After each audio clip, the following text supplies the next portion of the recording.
Hello, everyone. Thank you for joining me here on USB Unaffiliated Sports Broadcast, where I cover varsity high school sports for Grantsville High School, Tooele High School, and Stansbury High School, shifting our focus to basketball as that time has arrived. So thank you for listening. I hope you enjoy the show. Please head over and like the Instagram page, follow it. That's where I put all the stats and updates and all the graphics to recognize these players. And be sure to get out there and support these local athletes. Thank you and enjoy the show.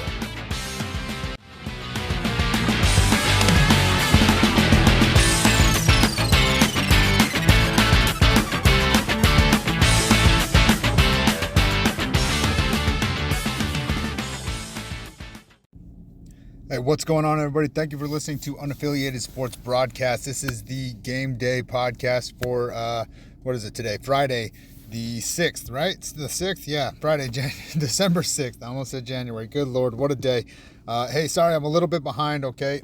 And I say that because, some of the games we're going to cover, they start here pretty soon, so I'm trying to get this wrapped up so I can get it out there before they start. But hey, we'll see. It is what it is. Hey, Great bunch of games yesterday for sure. I mean, what a day yesterday! It was pretty wild. I still haven't done the recap for that. I wanted to look over a few more things before I did that recap. So hopefully I'll have that out there tonight. Get that out there so everybody can check out the recap. But this is the game day podcast, okay? And so the first game we're going to cover, it's the Stansbury Stallions. The women's Stansbury Stallions are at home again tonight, facing the Taylorsville Warriors. And that game will be tonight at 7 p.m. at Stansbury. Okay, so make sure you get out there, pack that gym. So the 1-3 Stansbury Stallions look to bounce back after a tough loss last night at Tooele, where they fell to the Buffaloes 55-38. They look to improve on their season they look to improve on their season tonight. Their record on their season tonight, as they host the 1-2 Taylorsville Warriors, who are coming off a win over Murray, where they take that one 51-46. Now, the Warriors are averaging 41 points per game, shooting an impressive 78% from the line, and dropping 11 threes this season. The Warriors are led by number 13, Ciolosi Jones, with 38 points, 10 rebounds, 7 assists, 13 steals, and 9 made three-pointers on the season. So good job to that young lady. Number 5, Destiny Harrison. She's got 36 points, 4 rebounds, 7 assists, 10 steals, and 2 three-pointers on the season. Number 12, Kwaji Nayak. Hope I said that correctly. She's got 19 points, 11 rebounds, 1 assist, and 4 steals. Number 32, Caitlin Sturzer. She's got 7 points, 8 rebounds. Number 20, Tessa Duke. She's got 7 points, 14 rebounds, and 3 steals. Good job on those boards. And number 15, AP Apatang. I hope that was correct as well. She's got 7 points, 8 rebounds, and 2 steals. Now, again, the Stallions look to bounce back in this game, averaging 41 points per game and shooting only 37% from the line this season and dropping 7 threes. They're led by number 21, Addie Hansen, with 38 points and 4 rebounds. Number 15, Apizi Male, with 33 points, 5 rebounds, 1 assist, and 1 steal. Number 12, Hallie McGee, 27 points, 3 rebounds, 1 assist. Number 1, Camry Bryan, with 17 points, 3 rebounds, and 1 steal. Number 14, Sadie Kennedy, with 12 points, 1 rebound, and 1 steal. And number 33, Mackenzie Meldrum, with 9 points, and 1 rebound. So my keys to success portion, based off what I witnessed last night, I think the Stallions stand a better chance with the mid-range shot. And I say that because that seemed to be where they kind of got their spark there in the second half, and which I know I haven't done the recap yet, but that was where, in my opinion, they kind of started digging back into the game. So they do well getting it down low, but more times than not, they struggle to convert it, right? Whether it just be the ball flies out or defensive play, it gets pretty rough down there, right? So I think they had decent success last night with the mid-range game, and I'm looking for them to take better advantage of those opportunities, those looks when they get them, because the down low game is good for getting free throw opportunities for sure, but you're shooting 37% on the season, so I don't know if that's beneficial for you. So I would look to increase the mid-range opportunities. I don't know, based off what I saw, I don't know if the 3 point's their best option. I don't know if they've got enough players with decent enough range. If they do, I don't feel like they really showcased that last night. Obviously, who was it? Oh, wrong team. Never mind. So they've hit 7 on the season, so they can obviously hit them, but I don't think it's a high percentage look for them. So I think that mid-range game, maybe getting some quick pull-up jumpers might benefit them a little bit, and maybe increase their production on the offensive side. What I will say is I do think number 23, Danny Malu, I hope I said that right. I think if she can get more involved on the boards, I think she stands a very good chance to increasing her minutes, because she has the size they need to contend down low, I think, and her movement wasn't very bad either, like her lateral movement on defense. So I think if she can increase her production on the boards, I think they got a good shot there. So I'm hoping that she can find a groove and increase her production and help out the higher percentage scorers by giving them second chance opportunities. So that's kind of my outtake on that. This game will be tonight at 7 p.m. in Stansbury, and hopefully the students show up, as they pretty much bailed last night for the most part after the boys' game. A little disappointing there. Fans as well. Students are one thing, but the fans are another. I don't know. Get out there, pack these gyms. You're not doing anything anyways. All right, now moving on into the men's portion of the game day episode. The only game going on today for the men's side of it is Grantsville Cowboys. So the 2-1 Grantsville Cowboys are on the road for the next 2 days down at Sevier Valley Center for the 3A 2A preview, 2A 3A preview, where they will take on the 3-2 Richfield Wildcats today at 3:30 p.m., followed by a game tomorrow at 11:30 a.m. against the Carbon Dinos, who are currently 0-3 on the season, but they just played in their game, and I think they lost that one. So, but I don't know that this tournament goes on their record. I could be wrong. I'm not really sure, but. And then the final matchup will be against the 3-2 South Sevier Rams on Saturday at 4 p.m. And if memory suits me well, which, my memory is about as useful as the U.S. government, okay? But if I remember right, if they do well in these games, they might have another game after that, I think. I could be wrong about that. I might be mixing that up with a different tournament that my son used to do, but I feel like that's kind of the way it used to work. So who knows? We'll see what they do. So we'll start with game one there. The Wildcats, who are 3-2 on the season, are averaging about 57 points per game. And they'll be, I think, the home team in that one against the 2-1 Cowboys, who are averaging 60 points per game. The Wildcats come into this game after a loss to Desert Hills, to the Desert Hills Thunder on Wednesday, where they fell 61-52. Meanwhile, Grantsville heads on the road after a close inter-county win over the neighboring Stansbury Stallions on Tuesday, where they defeated the Stallions at home 63-59. Now, Richfield as a team is shooting 66% from the line this season and have made 29 threes thus far, snagging 82 rebounds for an average of 16 per game and collecting 32 steals on the season. Their leaders are number 22, Jorgen, not sure, Southwick, 72 points, 6 rebounds, 4 assists, and 3 steals. Number 3, Griffin Wayman with 70 points, 17 threes, 4 rebounds, 17 threes, guys, 4 rebounds, 3 assists, and 3 steals. Very impressive on them threes. Goodness. All right, number 1, Gage Yardley. That's a name I'm familiar with a little bit. He's got 57 points, 9 rebounds, 12 assists, and 6 steals. Number 21, Malik Foughton, F-A-U-T-I-N, apologies on that one.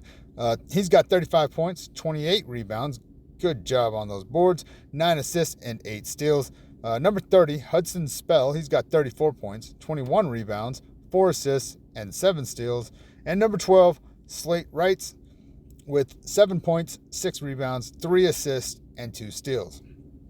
Now, as for Grantsville, they come in shooting 54% from the line and dropping 19 threes on the season so far, as well as collecting 87 rebounds and acquiring 36 steals on the season.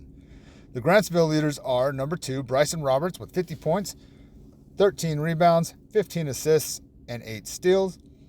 Number 11, Dresden Jensen with 30 points, 25 rebounds, 1 assist, and 7 blocks. Number 10, Cam Killian with 19 points, 2 rebounds, 4 assists, and 5 steals. Number 24, Dennis the Menace Castano with 19 points, 12 rebounds, 5 assists, and 6 steals. Let's see, this 1, 2, 3, 4. Yep, here. So number 1, Cole Sparks, little Cole Sparks. He's got 15 points and 1 assist. And then last but not least, number 15, Jackson Kell. He's got 15 points on the season with 9 rebounds and 4 blocks. So Grantsville is going to have to keep an eye on number 3, Wayman, as he leads the Wildcats with 17 threes on the season. I mean, that's pretty impressive. The bench for Richfield doesn't appear to be very deep. So this may be an opportunity for Grantsville to try and push the tempo to wear down the starters for Richfield maybe. Maybe forcing them to substitute more than they would like to. As there doesn't appear to be much production from anyone outside of the top 5. So I think the bigs for Grantsville are going to need to play well with intensity down low, especially from Dresden. And for that to be matched by the reserves as they come into the game. I think this is a game where like Bird and Troxel, they're gonna need to help out snagging some boards, as Richfield doesn't have much height listed. That doesn't mean they don't have it, but on Deseret News they don't have much height listed, and I'm unfamiliar with them. So they may have some that aren't listed, but for what is listed, I think Grantsville has the advantage here, and I know they have the players to battle it. So I'm looking for those kind of edge, outer down low guys, I guess you could say. I'm looking for them to really help out with the rebounding and kind of take advantage of that height difference that I think that they're going to have. So, I'm looking to see Killian. I'm looking to see him bounce back as well, because after having a great opening game, scoring 14 points and hitting 4 3-pointers, he's kind of gone flat, only hitting one sense, and I know he's a very capable shooter. So I'm looking to see him get back in rhythm and find his groove, because I think the team will really benefit from that. It's not, you got to take the looks when you got them. And so, you hit 4 3-pointers in one game. I'm sure people start the game plan against you. So I'm not saying it's anything bad, right? I'm just looking for him to kind of get back on track, and add to that offense. I think it'll be really, really good for him. Players like Fossen, he appears to be seeing more and more minutes, especially if Dennis the Menace Castano gets in foul trouble. And those defensive production has been great coming off the bench. I mean, he's got 7 steals thus far. He's pestering them. He's all over the place. He's doing a phenomenal job on the defensive side of it. His offensive production is kind of not really taken off, right? And he hasn't seen the hoop much. You know what I mean? He's getting the looks, he's getting the lanes, he's getting there, and he's just struggling to get them to drop. So I'm hoping to see him have some better success there and really give that Grantsville team a boost on the scoreboard coming off the bench. Because on the other side of that, you got Sparks coming in, and he's done fantastic providing offense off the bench. He's hit 4 threes for him coming off the bench this season. So like that's great production to have coming off your bench. But I think defensively on the stats at least, he isn't contributing much. I wouldn't say that I've personally seen him blow a lot of assignments, but statistically he's not contributing a lot there in the stats category. So I'm hoping to see him boost his defensive intensity a little bit, and I think if both those two players, Fossen and Sparks, can kind of increase those areas where they're kind of lacking a little bit, I think those two players can come off the bench and keep the energy and points coming in for Grantsville. And they'll be in a very good position, I think. Not just for this game or this tournament, but for the rest of the season as well. So I'm hoping to see that kind of stuff from those guys. I do plan on watching the games from home.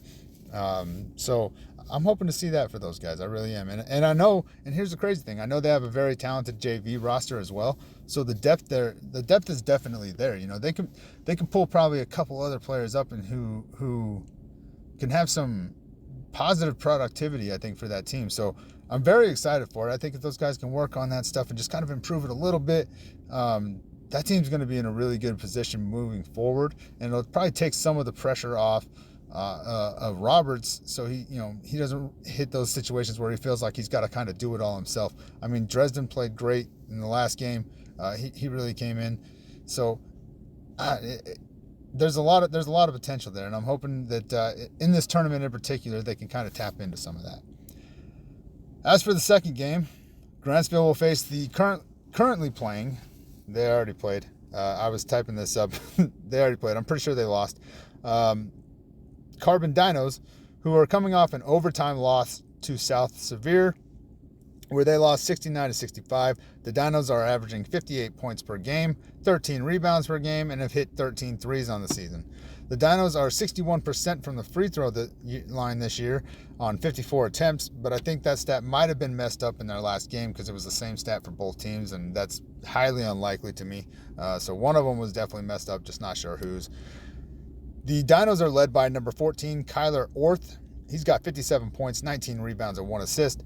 Number 24, Logan Bennett, 30 points, 15 rebounds, 6 assists, and 2 steals. Number 33, Cannon Mortensen. He's got 19 points, 15 rebounds, 2 assists, and 3 steals. Number 4, Evan Lancaster. He's got 19 points, 8 rebounds, 7 assists, and 4 steals. Number 10, Carter Warburton. He's got 15 points, 5 rebounds.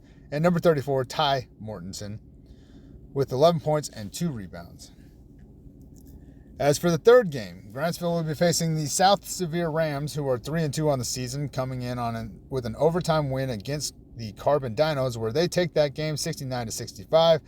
They're averaging 51 points a game and are shooting around 68% from the line this year and have hit 22 threes. I say around because that was the game where the stat was the same, so one of them was messed up, so I just went off the games prior to that, and those games prior to that, they're sitting at 68% from the line. They're led by number 20, Maxon Bastian, with 58 points, 52 rebounds. Good job on them rebounds, good Lord. 1 assist and 10 steals. Number 12, Stockton Roberts, with 49 points, 15 rebounds, 9 assists. Number 14, Brace Brindley, with 47 points, 22 rebounds, 6 assists, and 6 steals. Number 25, Eric Robinson, 29 points, 12 rebounds, 2 assists, and 4 steals. Number 10, Canyon Okerlund, with 27 points, 15 rebounds, 6 assists, and 3 steals. And I didn't put his number down. Dang it. Slade Summerhays, number 18, with 18 points, 6 rebounds, 5 assists, and 1 steal. So that's the South Sevier Rams. I wonder if I messed up that 52 rebounds. That's impressive. That's insane. That's absolutely insane. Let's actually because it might stop my recording. I've made that mistake before. Wow, I don't know if I typoed that, but if not, that is super impressive. That's a lot of rebounds for that team entirely. So I think I might have. Maybe I was looking at the wrong section when I typed all that out.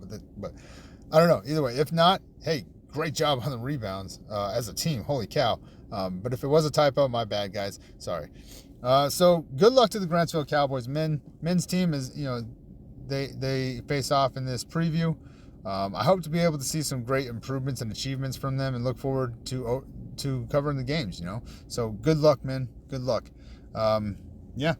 That'll wrap up the game day episode today. Thanks for tuning in. I hope you have a wonderful day. Remember to get out there and support these teams, okay?